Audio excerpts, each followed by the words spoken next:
better looking than I am, I know. Not going there. I'm in one of those moods. Not taking it there. Okay. All right, welcome to episode 2 of The Armed Nation. I am George Hill, known as the Mad Ogre on madogre.com, and I'm George Hill on wethearmed.com. I'm Ben Thompson, Fenris the Warmonger, aka Fenris, on wethearmed.com. And provided I get a good, stable internet connection, I will be relaunching American Warmonger. Good. My angst-laden blog. Fantastic. Got tired of being called by bunches of people filthy warmonger. I just figured I'd take what they were calling me and make it mine. Own it. If you're going to be guilty of a charge, convicted of a charge, you might as well enjoy the, Yeah. Which is why we sell guns for a living. Absolutely. I love being able to pass out business cards that call me Merchant of Death. Absolutely. I need to get, we need more of those cards. I ran out. Okay. A lot of you guys sent messages that you wanted a more introduction as to who we are. So Ben, why don't you tell people about yourself a little bit? Well, I don't care for walks on the beach. I prefer trips to the range. Just kidding. Excuse me. I grew up shooting.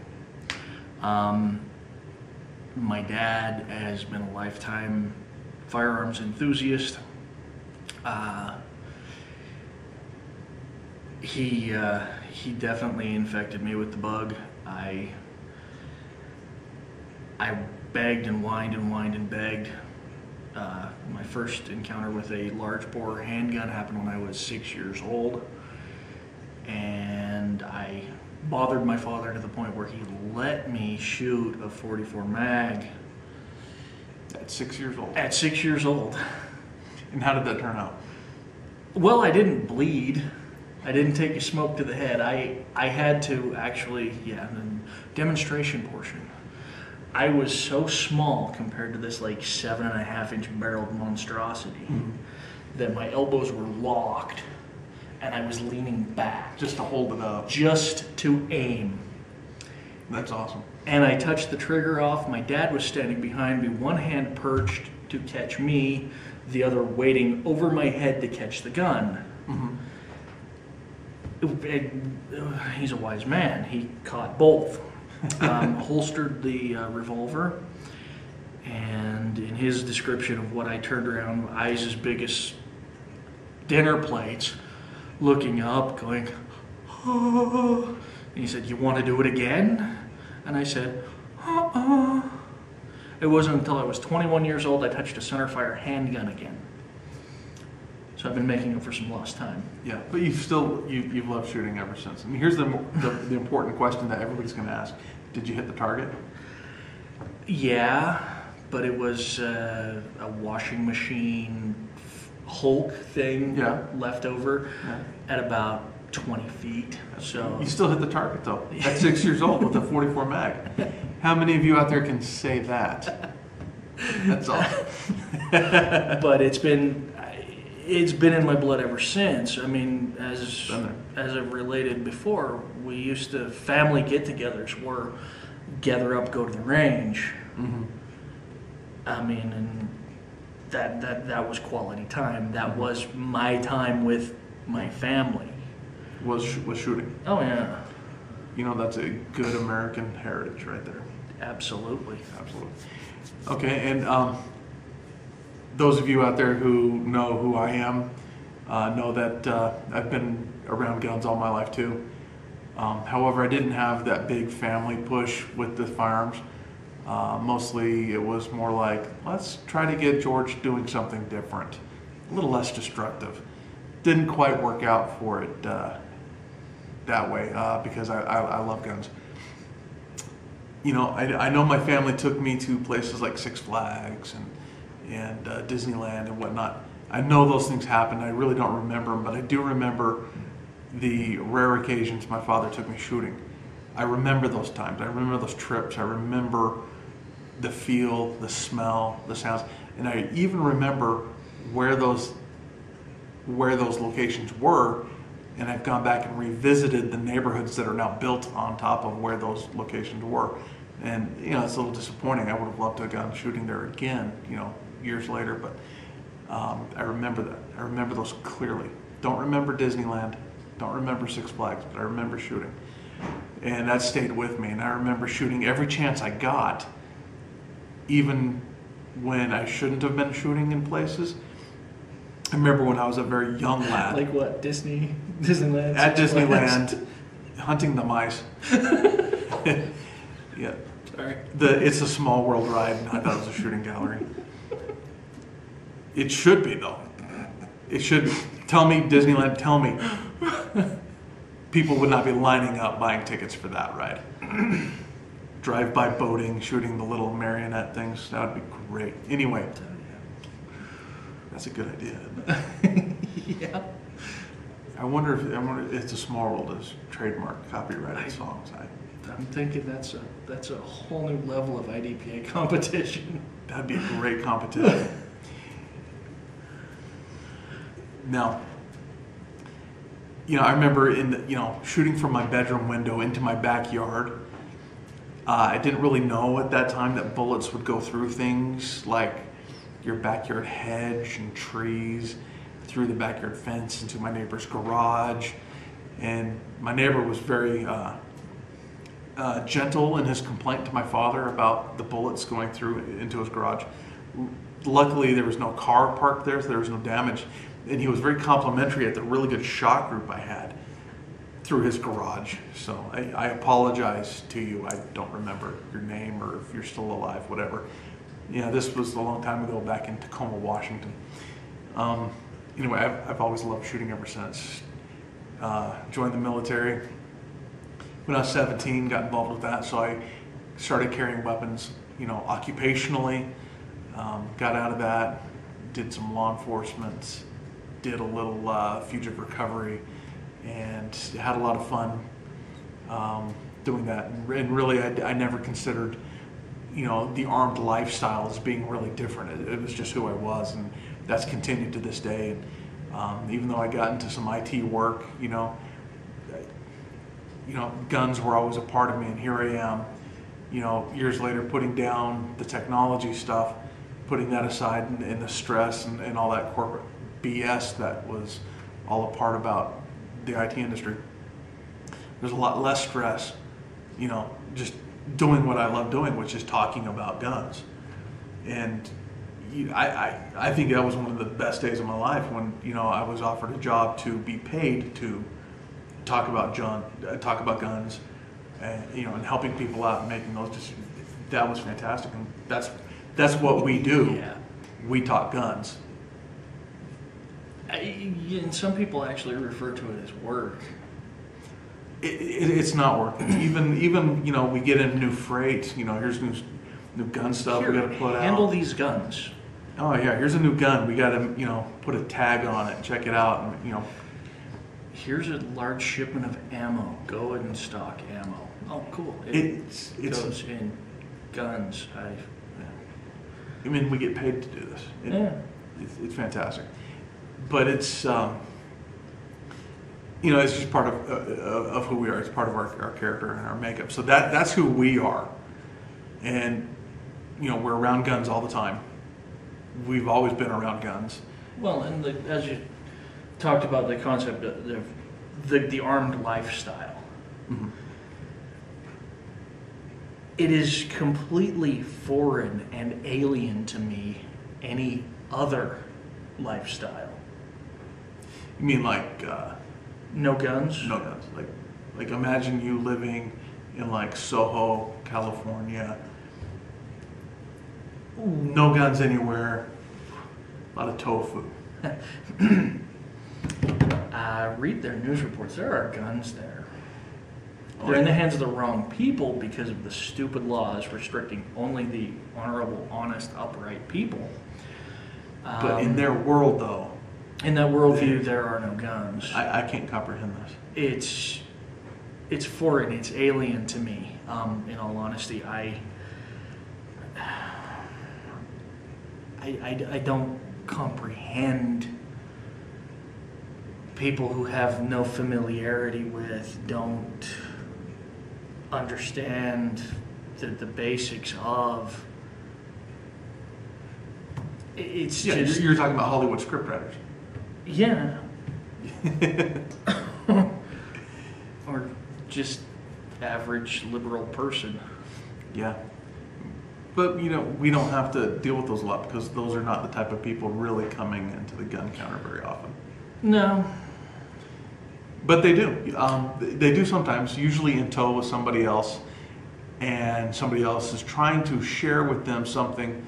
You know, you've got, say, a boyfriend or a husband, a new husband, or a relative, and they're like, you know, these are some of the things I like, I want to share them with you. And their response is, I hate guns. Oh, I hate guns. Guns are stupid. And they try to look at us like we're going to laugh with them. No. Guns are great. They're works of art. They're aesthetic. They're history. They're the fundamental reason, one of the fundamental reasons for the existence of the nation in which we live. So, I don't know. I hope you guys got a kind of a background on that. And if you want to know more about us, I blog at madogre.com and I am on wethearms.com, as is Fenris. And feel free to post questions or whatnot and be a part of that armed community online. We the Arms is a little different from other gun forums. And I know there's a lot of gun forums out there, arf.com, Glock Talk, the High Road, the Firing Line. We're a little bit different in that we try not to take ourselves so seriously, because to us, firearms is not just all about the 4 fundamental firearm safety rules. It's also, this is an armed lifestyle that we live. We enjoy them for recreation, sporting purposes, hunting, competition, just going out plinking casually with family and friends. And the technical term, just going out there and killing some shit because, you know, prairie dogs have to get shot, and we do a lot of that. Yeah. Well, and additionally, with the sense of humor thing, we don't frown on things like, say, taking a 460 Smith & Wesson Magnum and loading it up to show your friends, loading it up with 45 Colt and bang, bang, bang, bang, bang, just as fast as you can, going, see, it's easy, and then you load it for them with 460 rounds. I think that's hilarious. It is fun. It's maybe not safe, but it's hilarious. But you wouldn't do that to like a little girl, though. No, because that's stupid. That's not fun. That's stupid, but to say, Ryan, that would be a hilarious. coworker, I'd do that in a heartbeat. That'd be hilarious. That would, you know what, you're right, that would be funny as hell. I'm not advocating stupidity. No, but, you know. But there is humor to this whole thing. There's enjoyment to it. If you're not enjoying it, if you're not enjoying the lifestyle, if you're not enjoying the firearms you own, if you're so super serious about the firearms you own that you can't actually take pleasure in owning them and using them, then what's the point? If it's all about just defense and personal liberty and, you know, flag waving, that's not fun. You know, we've got that too, but we also enjoy the guns. Mm-hmm. You know, just holding a well-crafted firearm like that, you know, lever action that we'll talk about in a moment, but yeah.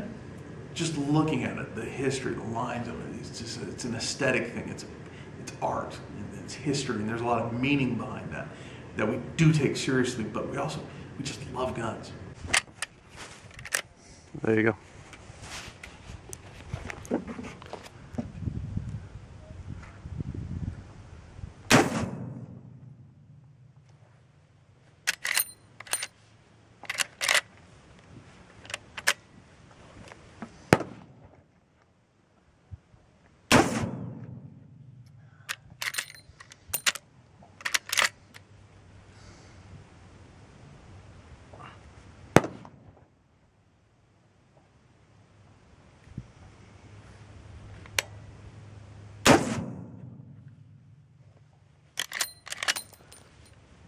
Nice. That's it. What do you think? The grin says it all. In the same way that, you know, some skate kid, I'm not going to refer to him as a skater punk, but some skater kid will just love his board, whatever it is. Mm-hmm. I know nothing about them, so that's the same way that I feel about my 45s, my 223, my 243, my... Mm-hmm. It's...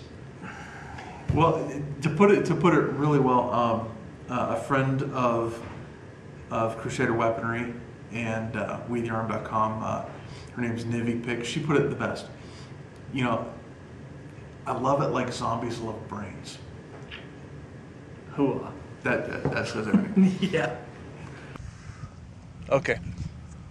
Standard Springfield 1911 GI model. No modifications. I just love the way it is, as it is.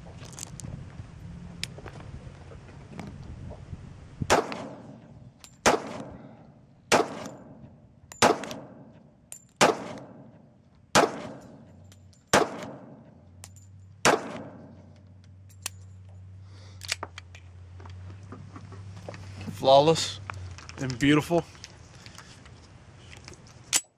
1911, the way it was meant to be. Beautiful. Okay, let's talk about the use of the word tactical. Oh my God.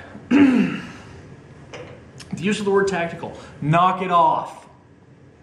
Seriously. Please. Seriously.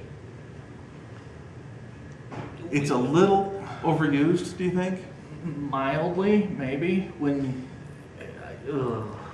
We have tactical rifles, tactical shotguns, tactical handguns. We've got tactical notebook paper that I saw at a cop shop in Salt Lake City. Bacon, which I'm still up in the air on that one because bacon is just flat out awesome. And having it in a can with a black label is just kind of cool. But bacon's good. We love bacon almost as much as we love guns. But tactical bacon, come on. Tactical pens. We've got tactical pens.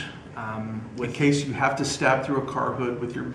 You know, the disappointing thing about that pen, though, is it does not have any way to mount it to your rifle. Is it really tactical, then, if it doesn't have rails? Yeah, that's... Really? Surefire? Your tactical pen? No rails? Seriously?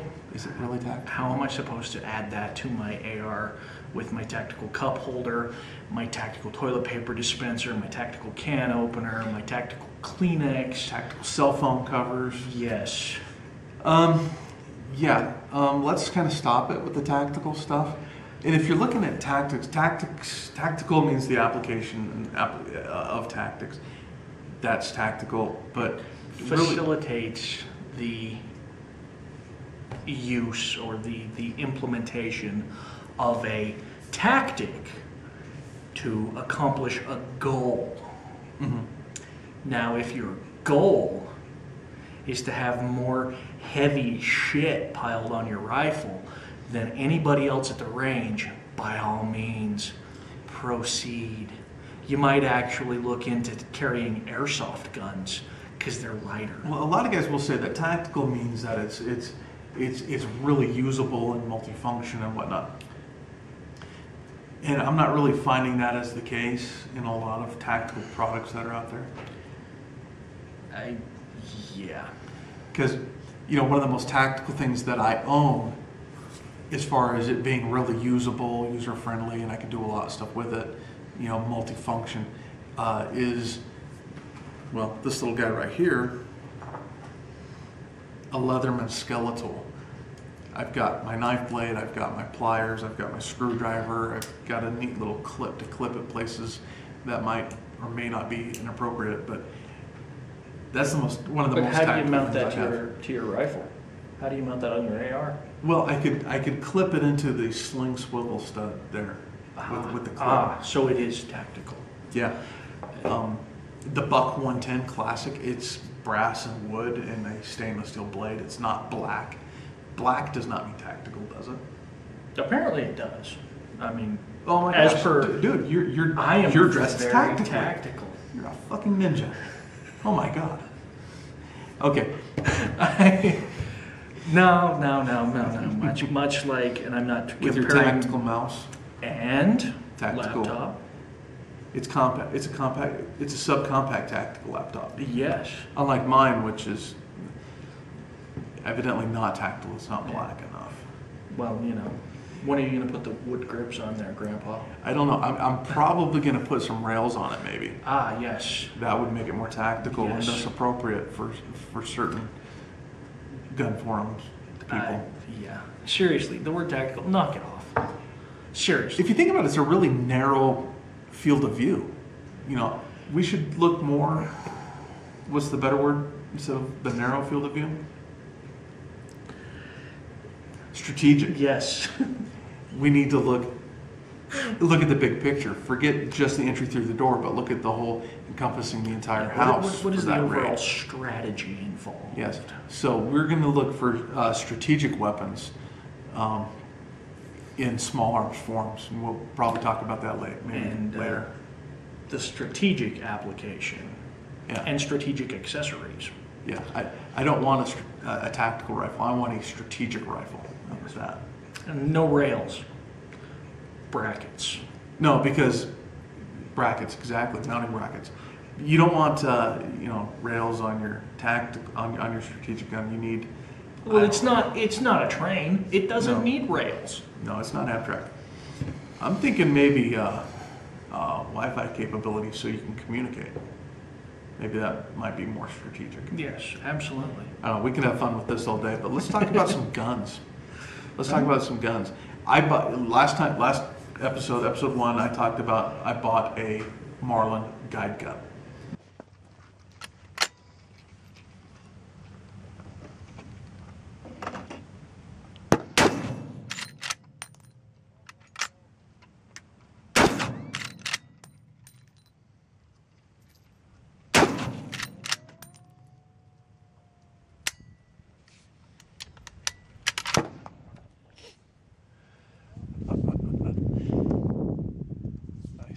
Now, Marlin has had some serious quality control issues, and I knew that going in, but I bought one anyway. I fired 14 rounds out of it. You fired some rounds out of it too. And where is it now? On its way back to Marlin, I believe. On its way back to Marlin. Good job, Remington. Thank you. And I blame the accountants. Seriously, they took... Somehow Remington is still putting out solid products, but the bean counters and pencil pushers that have neutered Marlin's production capabilities and put who knows how many people out of work has resulted in, shit. Yeah, I'm really not happy about that. Rossi is building a better Marlin than Remington is, because now Remington owns Marlin, moved their manufacturing to the Remington's factory. So Remington can have full control over these new Marlins, and Rossi's building a better Marlin than you are, Remington. Get that sorted out, please. You're killing a brand, because when I posted the video of, and I'll put a hyperlink into the description, but I posted a video of the little jam thing that I had. The lever wouldn't close all the way. People were posting about their experiences all across the country and in different Marlin products, 336s, 39As. Well, brilliant example, the two 39As that showed up at the shop. The one, like I said, hideously stiff in the lever, and the other one... I had to turn green, rip off my shirt to be able to work the action. Yeah, and the other one, apparently... Which seemed okay. Yeah, it seemed solid. Mm-hmm. I mean, the guy who bought it was just really excited that there was a Marlin 39A on the rack. Holy crap. And a couple of days later, it came back because the lever was wobbly beyond all belief in the action. And not wobbly and falling out in its predetermined line of movement. It was side to side. Slop. Just slop. That's kind of funny because that's exactly what that happened. Was slop, the Titanic was a rowboat. Exactly. because that's kind of what happened with my guide gun. It had a little slop in it in the stock. Oh, wait. So wasn't it a flexi stock? Don't they do that on purpose with that articulation? No, I didn't want the flexi stock option. I wanted a solid laminated wood stock option. Unfortunately, it had a lot of play, vertical, going up and down, exactly the way it shouldn't. Because that could eventually result in it folding while shooting. It could, with yes. that hideously huge 4570. With 4570, it could have resulted in catastrophic failure, which would have probably damaged the human being shooting it, which is not cool. The little screw that tightens the stock onto the action, you tighten that down all the way. The stock still had about a good 1/4 inch play, at the butt end of it. That's a lot of movement in the stock, which is going to translate to a lot of pain and suffering down the road for Marlin if they don't freaking fix it. Anyway, not happy with Remington right now. And also, I don't want to go on a dog on Remington too much. They've been a great company, as has Marlin, but they're going through some really tough times right now, and they need to sort that out because they are killing the brand. Because when you have an imported from Brazil Rossi making a better gun than you are, you're doing it wrong. Yeah. That's all I got to say about that.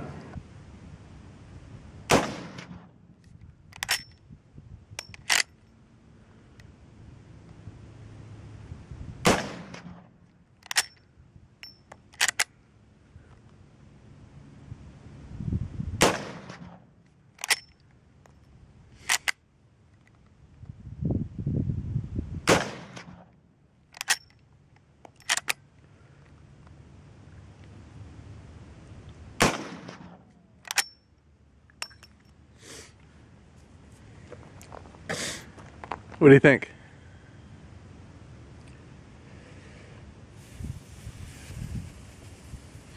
Shoots like a pussycat. 44 Magnum. It's amazing. Rossi's building better lever guns than Marlin. Well, reasoning simple. All the guys at Marlin that are assembling rifles know that when they're done and the parts are gone, they're out of a damn job. Because they've been shit on. Remington might get that fixed. Okay, let's talk about a good gun. Let's talk about a really good gun that you seem to be enjoying a great deal. I must confess, Browning. Synthetic stock Browning T-Bolt 22 mag. Mm-hmm. I got the 22 mag because I already had a 17-inch MR at the time. I think I've said that like a million times now. Mm-hmm. I love that 22 mag. It's a big caliber. It's awesome. It's a good caliber. Bullet weight twice as heavy as the 17. And in the stuff that I'm shooting, it's a 30 grain. Yeah, 30 grain projectile, ballistic tip, doing 2,200 feet per second. That's comparatively playing rimfire. Oh yeah, so that's 300 feet per second different than the 17-inch MR. Yeah, it weighs twice as much. Mm-hmm. Which translates into spaghetti and meatballs. Lots of smack on prairie dogs, coyotes, pretty much any small game you want to take out with that cartridge, it's going to take it out. It's a very light, maneuverable, strategic rifle. Exactly. Exactly. What I like about it, you've got the Browning T-Bolt, which is that straight pull action, so you can run it real fast, which is an advantage.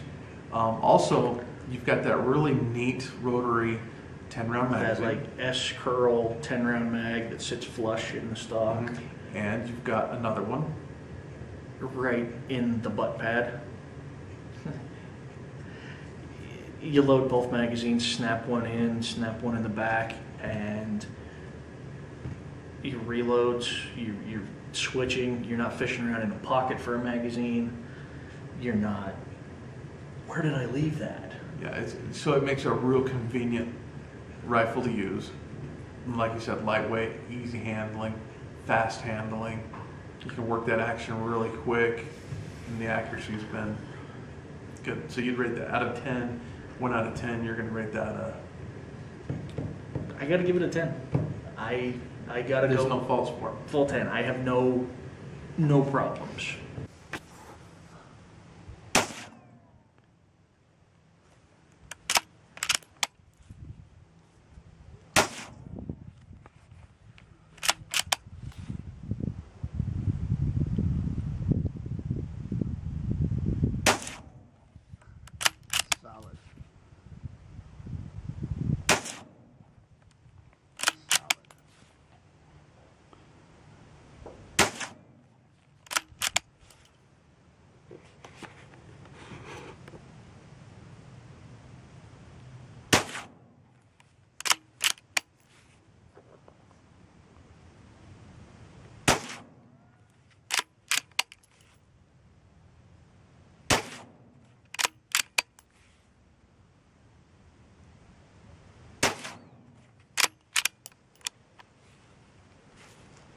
All the way forward.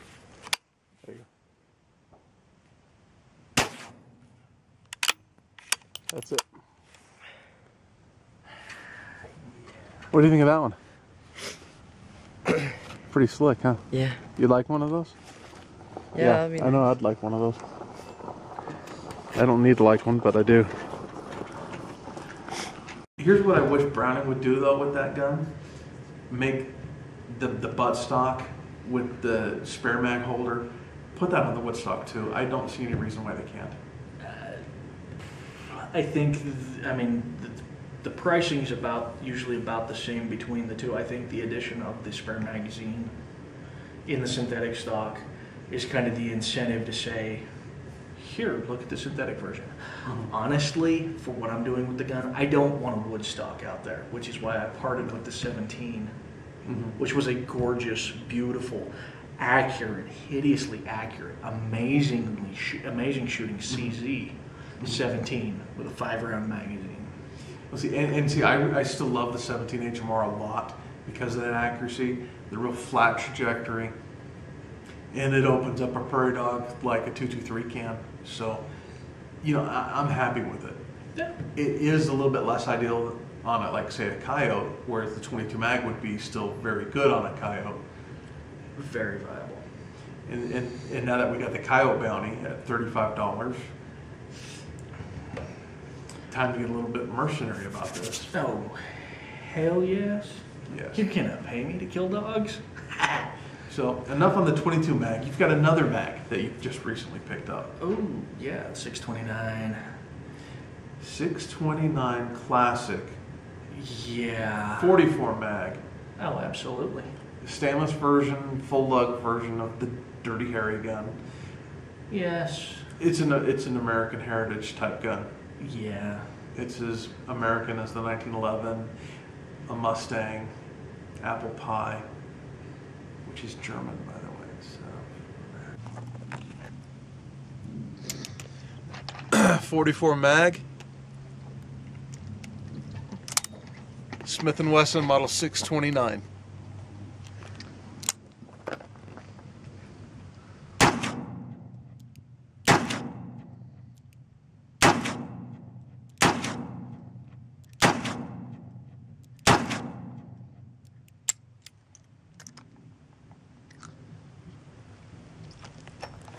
Empty 44 mag brass, which I have to give back to Ben. And you picked it up for how much? How much did you pick this gun up for? Which is flawless in the trigger, flawless in the action, flawless in the accuracy. There's no marks on it. It looks brand freaking new. And you paid how much? $500. We hate him. Plug. Got a plug. Close up on the patch. That's the way to wear a bowler hat. Abso-friggin-lutely.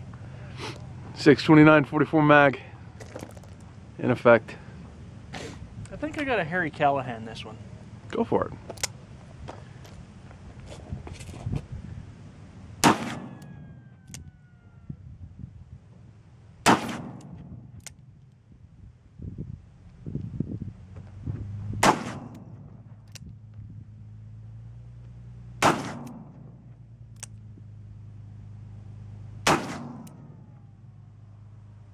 lost count. I'm having so much fun. Was that 6? Was that 5 or 6? Do you feel lucky, punk? Apparently you're not lucky.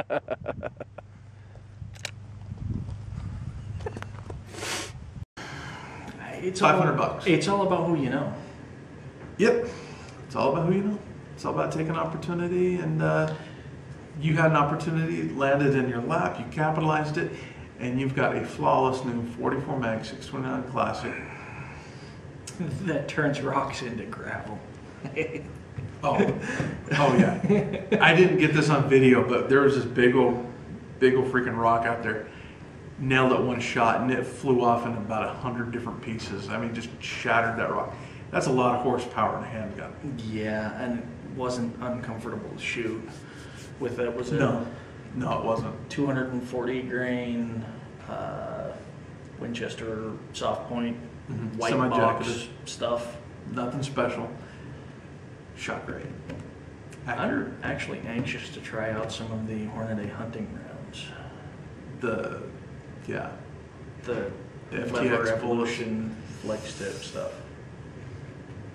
You know, I would also like to see how far you can reach with that gun. Oh, hell yeah. Because you know we have a habit of extending ranges beyond any intended purpose of the cartridge or gun. Yeah. So I'm thinking 600 yards. Yeah. We're going to try to get this on video. The sad thing is at the silhouette range, now that they've hung that black rubber crap in front, You can't hear the ring as well. I know. You used to be able to get that nice resounding gong sound when the bullet struck the steel. They put these rubber mats on to help protect the steel because people are hitting them with 50s. And yeah, because rubber's going to slow down a 50 BMG slug. or a 300 Ultra Mag that can cut through steel, so it's gonna, that little rubber sheet's gonna. It's disappointing, but we'll still be able to hear it. Yeah. We'll still be able to hear it. We'll get it on video if we can, but that's going to be a lot of fun down the road, especially when it's a little bit warmer because it's only like 38 degrees out there today. Yeah, in which January. actually feels pretty good I'm comparatively, but I'm digging it. So you got that 44 mag. I've got a 44 mag too, the Rossi. oh yeah, good And shooter. beautiful gun. Good shooter. Good. Marlin could not make a gun like that right now to save their lives. Gun to the head, they could not make a gun that good. Lightweight, 16-inch barrel, easy to shoot, smooth like butter. Not because it's a Rossi, and Rossis are inherently smooth as butter. I worked that gun over with some slipstream weapon lube from Crusader Weaponry because that gun was a ratchety beast at first, but now it is, well, you'll see in the footage the action moving, and it is, you don't get how smooth that thing is. It's probably one of my very favorite guns now. Yeah, he goes on and on about it at length. I can't help it. It's awesome.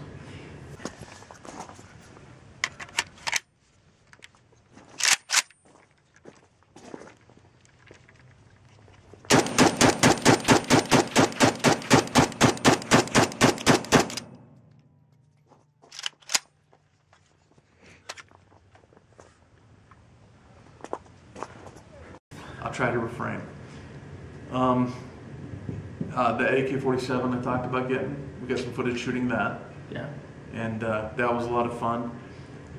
You shot your rifle, you did some modifications to it. A long road of modifications, but you've come to a configuration. You want to talk about that configuration? Sure. I bought... Because I geek out about my Rossi. And when you break that Saber out of the case, you unzip it, and you geek out about that AR. Well, every time I open the safe and she gets ogled more than any of the rest of them do, that's my baby. She's your centerfold. Yeah, absolutely. I understand. This is the unnamed beauty of my life. Saber Defence base model with some changes. I've thrown magwell grip, magpole forend, a more girthy pistol grip. I'm more comfortable with that. A skeletonized You like the stock. girthy, don't you? Well, that's what I'm used to. A stock. A skeletonized. Nikon Monarch 4-16 BDC. Merry Christmas to me. I've just got to see where she's hitting and make some adjustments in the scope. All right, so just some general sighting in. Any tips for the audience about sighting in? If you're tuning in a scope on an AR, don't be stingy with the ammo.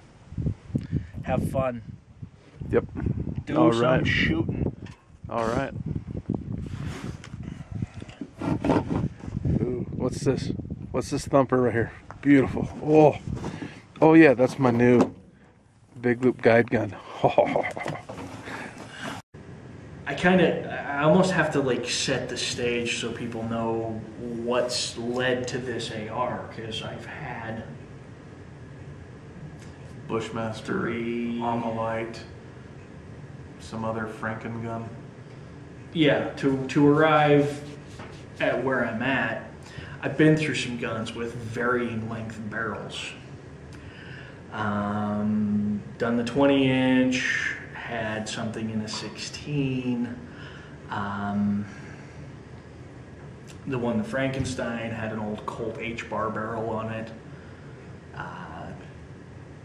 The Armalite was a good shooter too. They've all been good. But you weren't satisfied with just good. No, and then I wanted what I call giggle factor.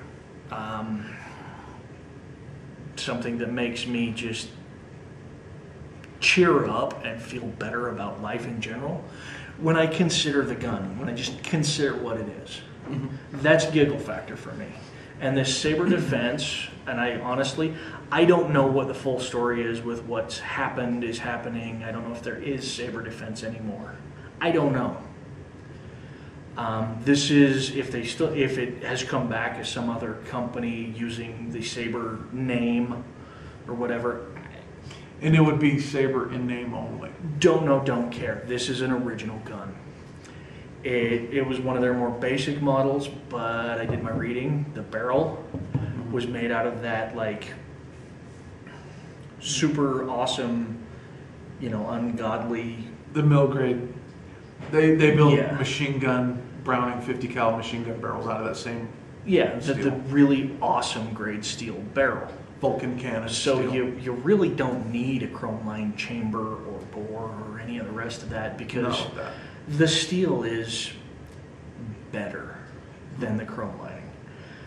Got that in an 18-inch barrel set up, just their basic rifle, collapsible stock. Was it the M5 they were calling it? Something like that. I don't remember. M5. Flip up sights. I was going to, how did I put it at that time? One of the many reasons I hate tactical. I was going for a tactical setup gun. I was. And I realized for the applications that I use ARs for, that in no way satisfied what I wanted to do or encompassed the accuracy the rifle was capable of. So the gun kind of morphed. It lost its 5-position Lose the stock, the collapsible stock, lose the limited magnification scope, lose the flip-up sights, enter Ace skeletonized stock because it's the most comfortable damn AR stock on the planet. it fits you, and it works for you.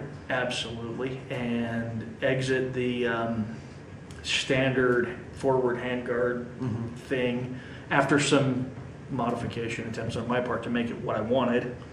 You got the The Magpul. Magpul original equipment, forend in desert tan. All I need to do now is get some tan paracord and wrap the foam on the Ace back end Just for a sense of balance. Just a visual, aesthetic balance, because it doesn't need anything. No, it doesn't. And so, it's now... So really, who cares what it looks like now? Me. Yeah, well, you want it to look good. Yeah, that's me. You want to dress your baby up and take it out.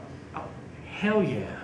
See, I understand it completely. Topped with a 4-16 Nikon Monarch. Yes, I'm queer for Monarch.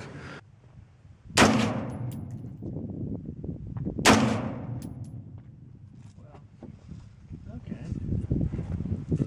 Those all piled up right where I thought they were.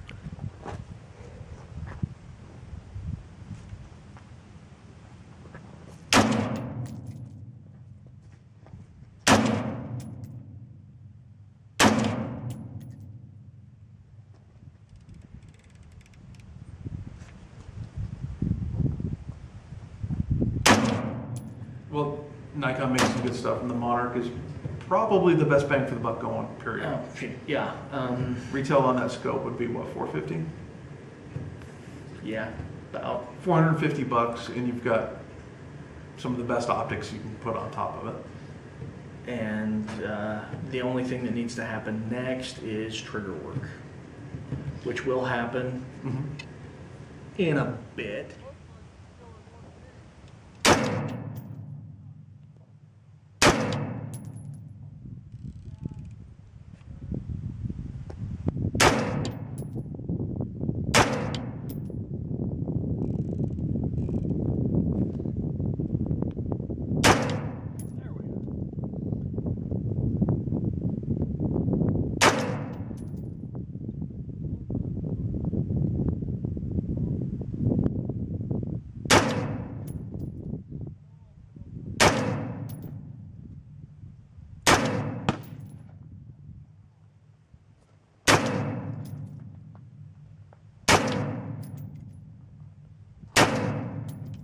Clouds of smile.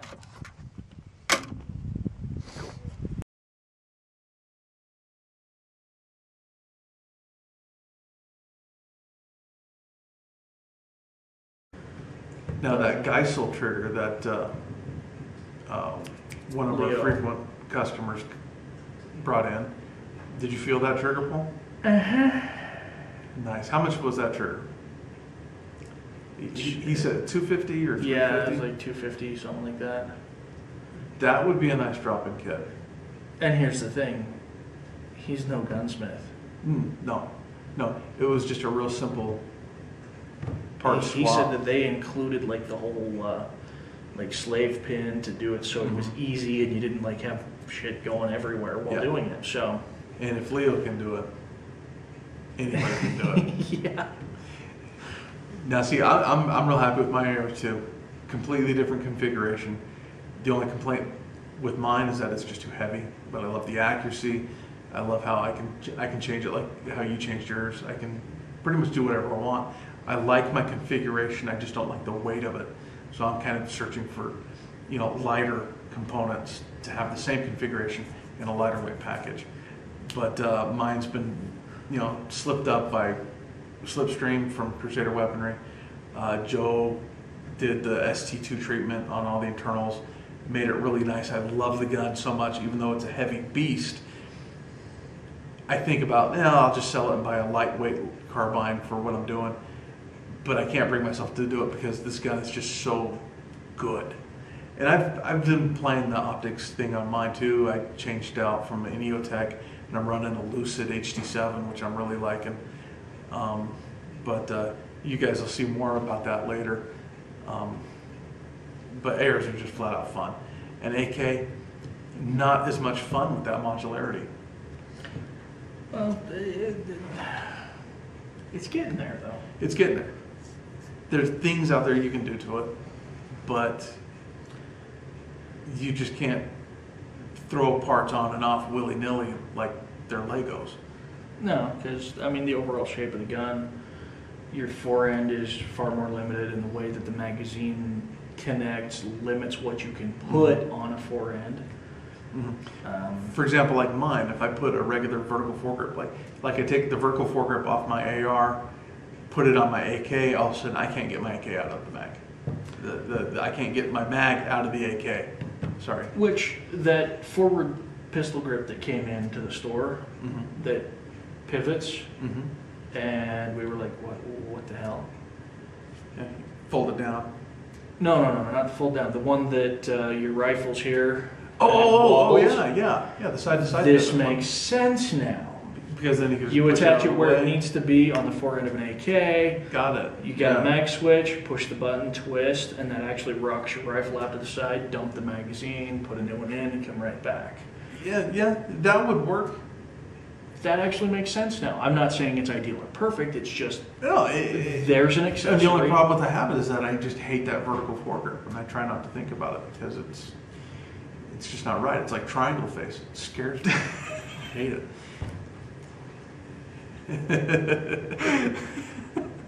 Great movie. It just needed a few more guns. So now we're recording. Go ahead, Ben. I'm actually going to shoot the rock. Go for it. I'm going to shoot at the rock. This is 629 taking away my virgin. Go for it.